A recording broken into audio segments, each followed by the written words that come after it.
The Carolina Hurricanes draft is right around the corner, and we'll be previewing what the Hurricanes should do in this draft in this episode of Locked On Hurricanes. You're Locked On Hurricanes, your daily podcast on the Carolina Hurricanes. Part of the Locked On Podcast Network. Your team every day.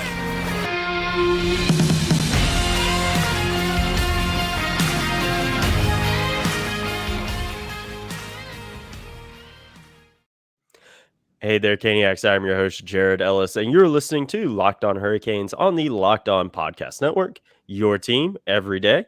And as always, I am joined by my co-host, Andrew Schnittker. And Andrew, we have someone here with us today. Who do we have with us?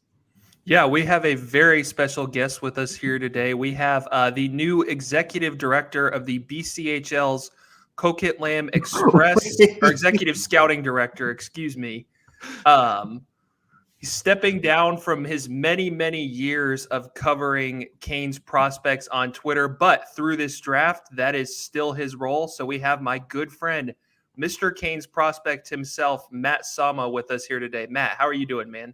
I'm great, Andrew. Thank you for inflating my ego by making me sound way more important than I actually am. I realized I left out an important word there. It was executive, and I was like, "Oh my god, no!" So I took on the director of scouting role, and up and through this draft, I'm still covering the Hurricanes prospects. I'm really excited just to see like this class of prospects, because I feel like it's a good year for me to be like, all right, this is the last year to do this. Yeah, and you're talking about this being your last year of covering the Canes prospect. What is the state of the Canes prospect pool right now? It's seen some regression. Part of it is because, the Canes' most recent first-round draft pick, Seth Jarvis, is already in the NHL, which is great. That's awesome. That's what you want to see. But it's also seen regression because obviously the Canes have picked later in the drafts. For the past 5 drafts now, they've been a contender. We're looking at the highest pick they've had was 13th overall, and that was because they traded for Toronto's first round pick, and obviously Canes legend Patrick Marleau we have to thank for that as well. But that's the earliest the Canes have picked since 2017.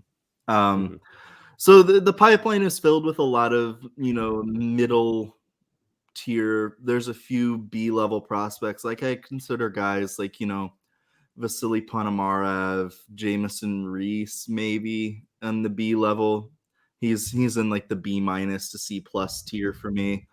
Guys like Noel Gunler have a chance. And then there's obviously the guys we drafted last year, like Alexander Perevalov, Gleb Trikazov, players like that have a chance, but we're not very far removed from that draft yet. So it's hard to really pinpoint what their upside is. I'd say that the top 2 prospects in the system are defensemen. Obviously, we've got Alexander Nikishin, who lit the KHL on fire this past year. 65 games, he had 55 points, and that's as a defenseman that had a career high of, I think, 12 points, which he hit the season prior. Like this is a guy that moved to one of the best teams in the league, was finally given, top pairing minutes, and was also given power play minutes at the point. For whatever reason, his previous team played him as the net front role because he's a 6'4", 210-pound defenseman, but he's not doing anything in that role. So now he was getting the power play points. And then obviously we've got Scott Morrow as well. Morrow's pretty much exclusively offensive defenseman. He's gotten better defensively, but there's still a lot of work for him to do before he can get to the NHL. So right now we're looking at probably 2-3 years before we see any of these guys. Yeah. One other guy that was a Hurricanes first round draft pick a few years ago that we haven't really seen a whole lot of because of injuries is Ryan Suzuki. He's a guy that, I was really looking forward to seeing, having met and talked with him. He's a really nice guy, but dealing with injuries a lot. over the past couple years. I remember, God, what was it? An orbital bone that got broken or something He like took that. a puck to the eye, or took a high stick to his eye, so it was actually eye damage. Oh, okay. I couldn't remember Um, what exactly it was, but yeah, what so he has a future do very you see tiny for him? blind spot in one of his eyes. Mhm, And then he also has just had brutal luck with injuries since coming to, well, our affiliate, which was Chicago. You know, he missed at least half a year with a lower body injury his first full season, and then last year he missed, I think, 20 games to start the year as well. So he's not been healthy. I mean, last year when he finally got healthy and got into a rhythm, I thought he looked pretty good. mhm, His defensive game has actually translated really well to the AHL. The pace of the pro level has not been an issue for him. What's been an issue for him is consistently creating offense. He wasn't very, you always hear them talking about how you have to get to the middle of the ice. You have to, as a center, you have to get to the middle of the ice. And Suzuki is one of those centers that can't right now. He mhm. prefers to stay on the outside, and unfortunately, that's not really going to make him very successful as a playmaker. And with the lines he was on, he wasn't playing with any player that could create space down the middle. You know, he's not playing with like a guy like a Jordan Stahl, for instance, who, you know, can draw typically one or two guys to him and then Mhm. create that open space. So offensively, this is kind of a do or die season for Suzuki. You know, this is the third year of his entry level contract, or at least the coming season will be. And you know, if he has a good enough year, you might give him an extra year to say, hey, you know, we liked this, but you know, we'll have to see, because the affiliation situation is going to be very interesting. Well, Yeah, that for was sure. one thing I definitely wanted to ask you about. You're talking about Suzuki, Gunler, Reese, Ponomarev. You're talking about a lot of guys who played for the Wolves last year. Obviously, we know the Wolves are looking at going independent, which is more than likely going, I think at this point, very, very likely going to just leave the Hurricanes without an AHL affiliate for the upcoming season. How does that impact, the prospect pool, the farm system, the development of these guys? How big of a concern is it for you? I probably should be more concerned about it than I am. And maybe if I was still going to cover the prospects beyond this year, I would, you know. But I look at, you know, the guys like Gunler, he's just going to go back to Europe. And that's fine. You know, if he goes back to Sweden, the SHL is actually pretty close in comparison to the AHL in terms of competition. So that's fine. You know, the Finns, they'll go back to their home country and continue to develop. And honestly, guys like Koivunen and Tiexla, etc., those guys could get, you know, probably, honestly, I mean, I'd say top 6 minutes on whatever team they go to, which is great. You know, that's what you want. They may not get that at the AHL level. So that's a big deal. Um, the players that I'm most concerned about, I guess, would be the North American guys, because those are players that would have, you know, less of a leash, because they're going to be loaned out. If we don't have an affiliate, they're going to be loaned out to other teams. So, you know, say we send, I'm just going to use Reese as an example. We send Reese to Texas. He's a great player, and I'm sure Texas would love to have a player like Reese on their roster. But how motivated are they to give him, you know, top 6 minutes with the prospects they have there? You know, it's likely that we send our top prospects to a team like, you know, San Diego, where I think that's Anaheim's affiliate. They had a horrible year last year. They don't have a ton of prospects yet. A lot of their prospects are like a year away from being eligible for the AHL. So guys like, you know, Honka, well, maybe even Honka goes back to Europe. I don't know. That's one where he's like kind of on the bubble, so I don't know. Like guys like Fensori, though, I could see him going there. Suzuki, I could see him getting a top role, you know, and Reese. I personally think Ponomarev plays in the NHL next year. I think Rod just loves him as a player. Oh, sorry, my screen went dark. I think Rod just loves him as a player. He's a guy that, you know, being under 6 feet tall doesn't play like it. He's kind of a pest. And I think that's, somebody that could fill a depth role on our team really well. So you feel like he might be one of the guys who's closest to making the next impact out of this group of prospects? Yeah, like I would say the guys at the top of our AHL team last year were him and Reese. And Ponomarev just has more to give offensively than Reese does. Reese is kind of like Chad LaRose for like our longtime Canes fans. Like the guy, he's smaller and he's going to be a pain on the ice. He's not really going to chip in a whole lot offensively. And that's fine. If he plays a role, that's huge. But Ponomarev, I think, could be, a third line guy and maybe even get some power play time eventually down the line.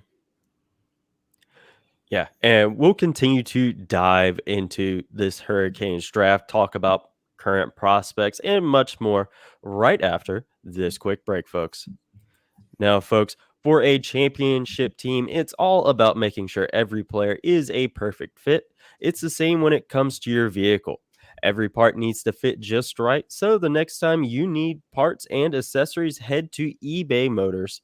With eBay Guaranteed Fit, you can be sure every part you need fits just right the first time around. Just add your ride to My Garage and look for the green check to know the part will fit or your money back. Because just like in sports, confidence is the name of the game when you shop on eBay Motors. And with over 122 million parts to choose from, you'll be back in the game in no time. After all, it's easy to bring home a win when the right parts are guaranteed.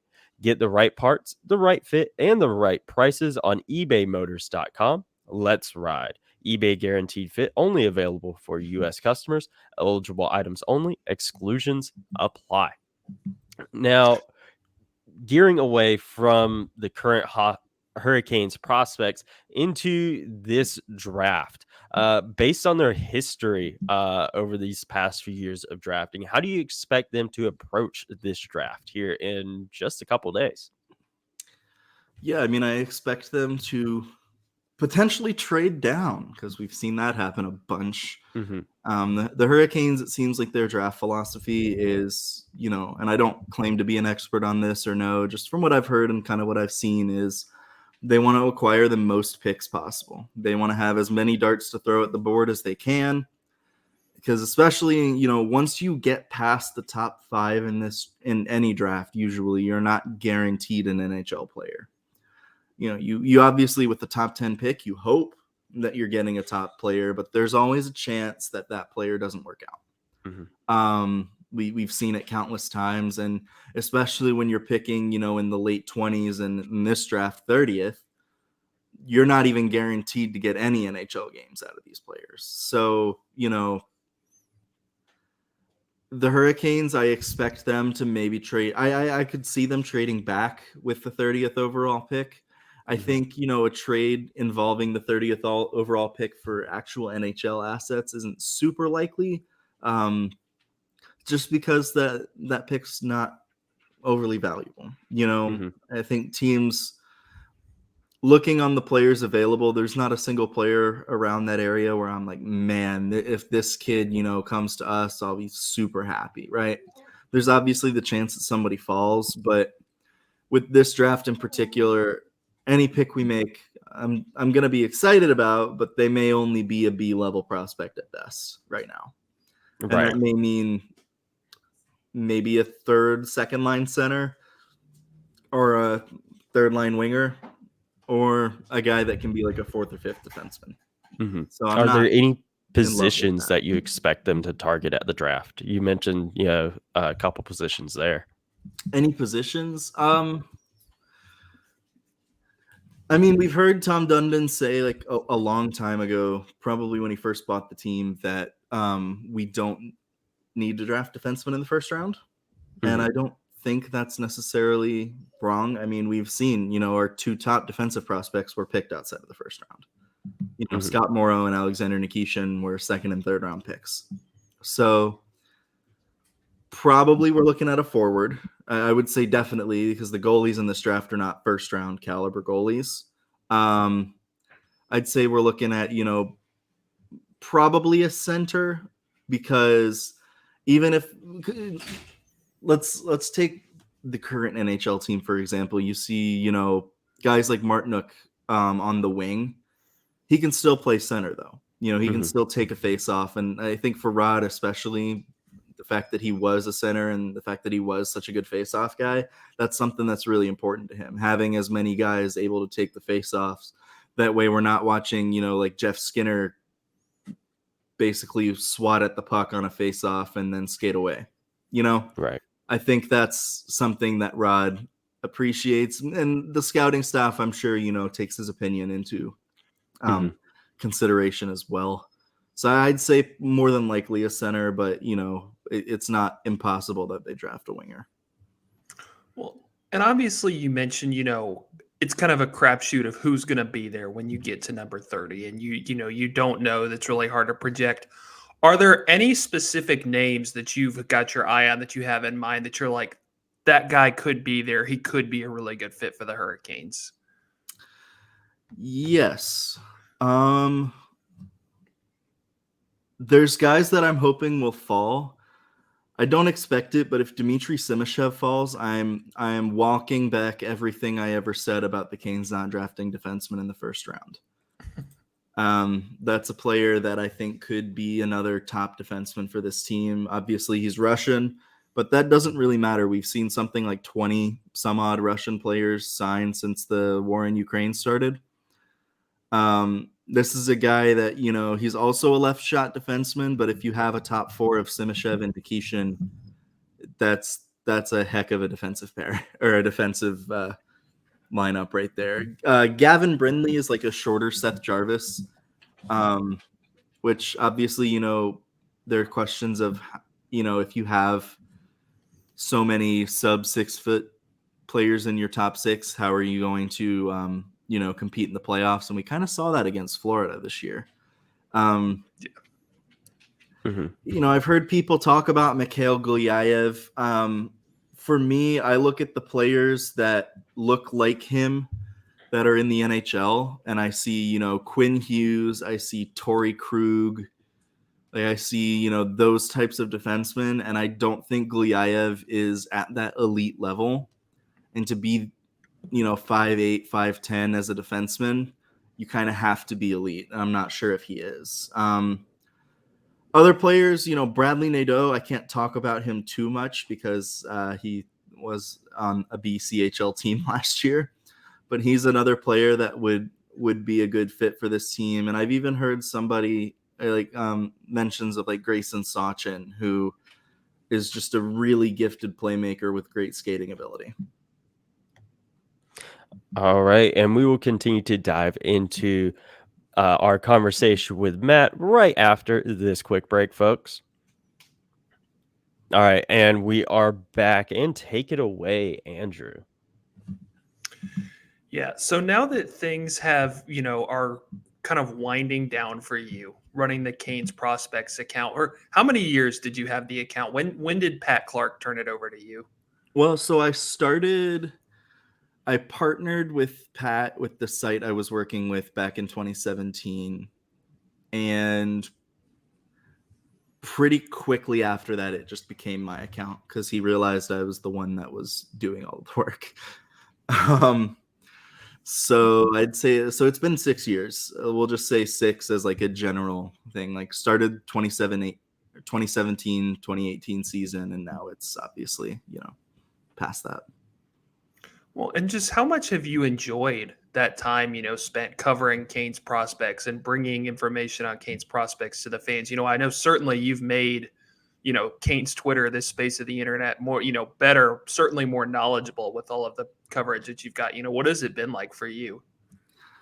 It's been really neat. I think when I started, even before Canes prospects, when I started just following the prospects in general, I'd say 2015 was the first draft I really kept up with. There was nothing to get excited about when it came to this team. We hadn't Jacob Slavin and Brett Pesce. We didn't know that those players were going to make an impact yet. The 2015 draft, after that, we had Noah Hannafin, Pesce and Slavin all make their debuts. That was huge. And then getting excited about the prospects, it was kind of a niche thing. And I mean, it still sort of is, not every fan is going to care about the guys we draft this time because we're not going to see them for 5 years, if at all, but seeing fans now get excited about the prospects is really cool. The fans getting really hyped about Kochetkov making his, run this year, which honestly, the Canes, I don't know where they would be without him. Seeing the various levels of hype where, Natchez is a hyped prospect among the fans that are in the know. Svechnikov becomes the one where everybody starts going like getting really hyped about a prospect, and then fans starting to, get hyped about Seth Jarvis at a more casual level, from the fans' perspective. That's a big deal, and it shows just how much this fan base has grown. Obviously when I started this, we were still getting, 8,000 fans on a Tuesday night, and now we're packing the barn pretty much every night. And so, it's reflected on social media as well, because we're seeing so many more fans care about the game. And that's the coolest thing for me, with the prospects account. My only ever reason for doing it was to inform fans like, hey, these guys have potential. They could be coming up. And, seeing fans get more invested in that, like, I look back, when I started in 2017, nobody would have cared that Alexander Nikishin was a top prospect and could sign 2 years from now. They're like, okay, but we need help now because the team sucks now. And now it's like there's just that many more reasons for optimism, which is really cool. Yeah, definitely. I think that's fun, and I think it's, you mentioned with a guy like Nikishin, it's like it can be more of a bonus in the future. Like there's not as much pressure on it. Like the Hurricanes don't need him to step in right now. They have, obviously the guys that they have in the top 4 right now. Yeah, and he's coming in at a good time, right? I mean, he can sign at the end of the 2024-2025 season. That's when Slavin and Burns contracts are up. Obviously Burns had a heck of a season last year, but you don't really know how long he's going to continue, right? I mean, he's in his late 30s. He's almost 40, I think. And, Jacob Slavin's obviously going to be a little older. You don't know what that contract's going to look like. So getting Nikishin in and being the next wave of a young defenseman for the Hurricanes, that's a huge thing. I love that. Yeah, it's going to be really, really fun to watch. And over your years of covering the Hurricanes prospects, who has been your favorite prospect, guy you're most excited to see make it, guy who didn't make it that you wish you had? Any of those names that come to mind? Yeah, I mean, the first one that comes to my mind is Steven Lawrence. I do I have time for a story? Yeah, go Absolutely. ahead. So I started interviewing the prospects and having like that. I talked myself into doing it. I wanted to improve my coverage, and so I started interviewing some of our guys in the AHL. I think I talked to 3 prospects that day. The first one was great. The second one was really awful. I'm not going to name who it was, but it was a really bad interview. And honestly, I was, beating myself up about it real bad. And then Steven Lawrence calls because that was the year he started really having a big year. And I was blown away. I mean, he's the nicest person ever. And when I say that, like, I truly mean it. He was the nicest dude ever. I had started, paying attention to him because this was, right after the Calder Cup run.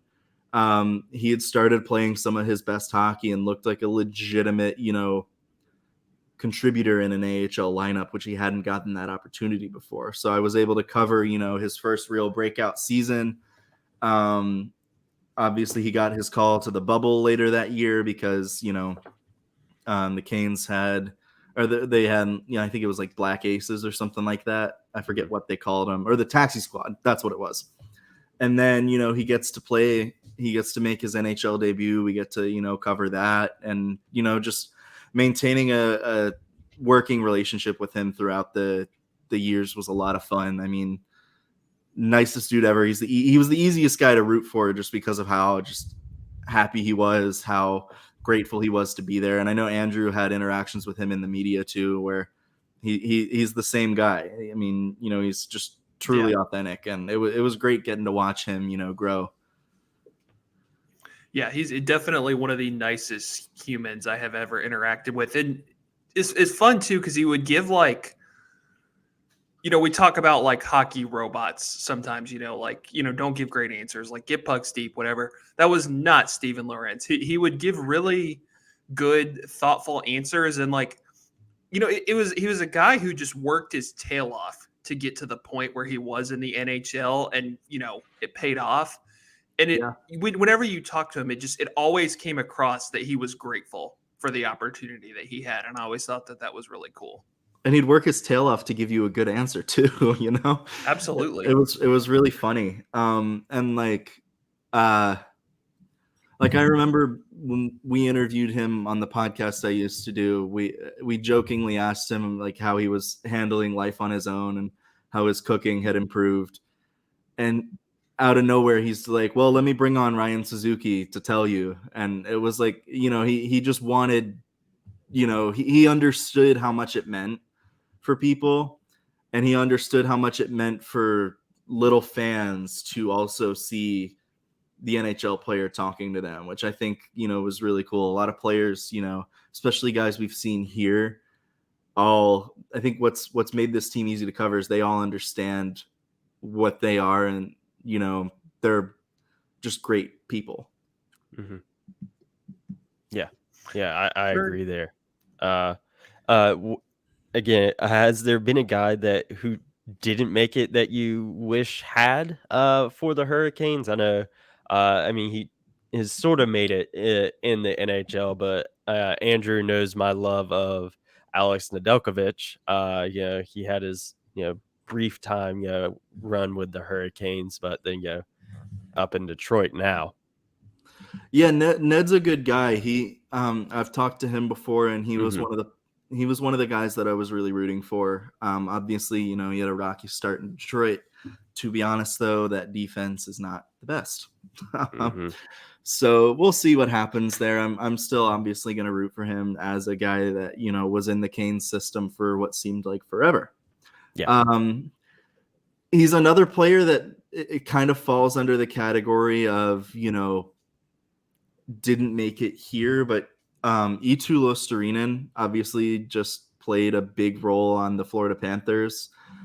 He's a guy that I thought could play a big role here. Obviously, we traded him for Vincent Trocheck, and I think that was the right move at the time. But given what we've seen with our bottom six lately and what we're seeing with, Jordan Stahl right now, I can't tell you that I wouldn't love to have that guy on this team. He is so good at what he does. As far as guys that maybe didn't make it at all in the NHL,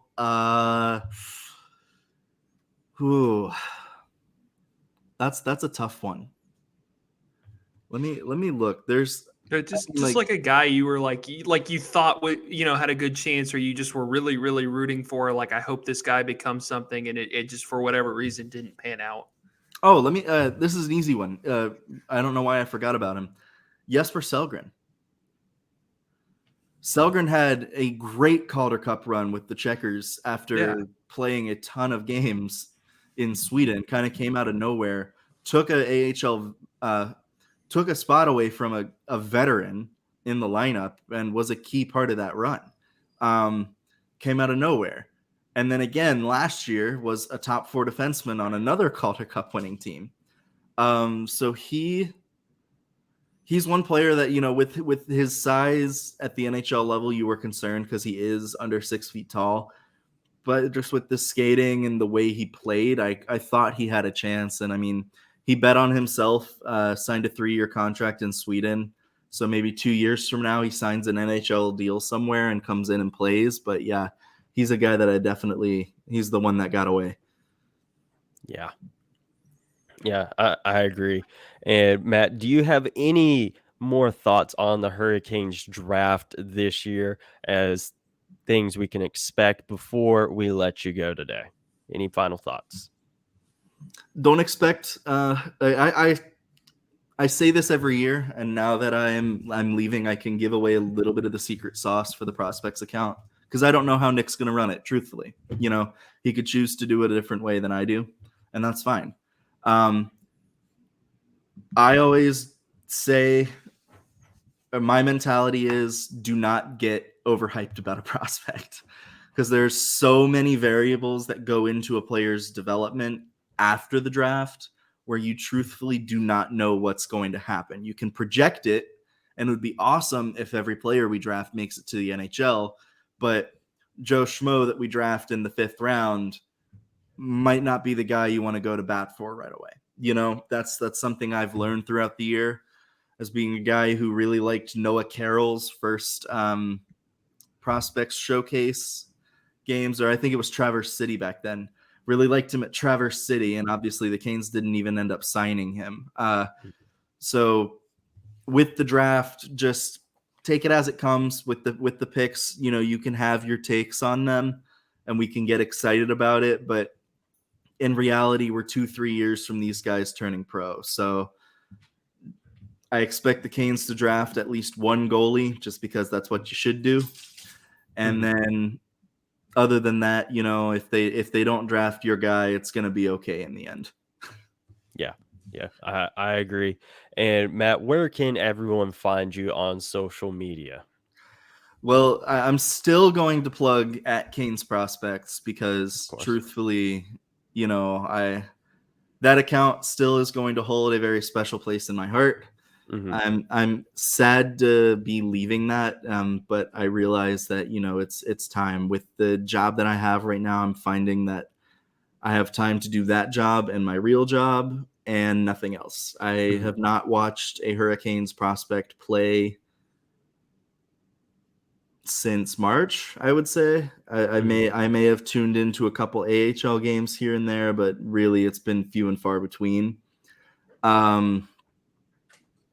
And if you want to follow me on social media and get scouting takes and get really hyped about the Coquitlam Express, because hey, they're a good team. You can follow me at I believe it's Matt Somma 12. I really should know my own personal handle, but I'm sticking with my guns here. I can't blame you on that. With our new graphics package, I kept misspelling mine, so I can't fault you there. And folks, make sure you're following Locked On Hurricanes on Twitter at LO_Hurricanes, myself on Twitter at Jared Ellis _96, and Andrew on Twitter at ASchnit53. And we will talk to you guys in the next episode. And as always, let's go Canes.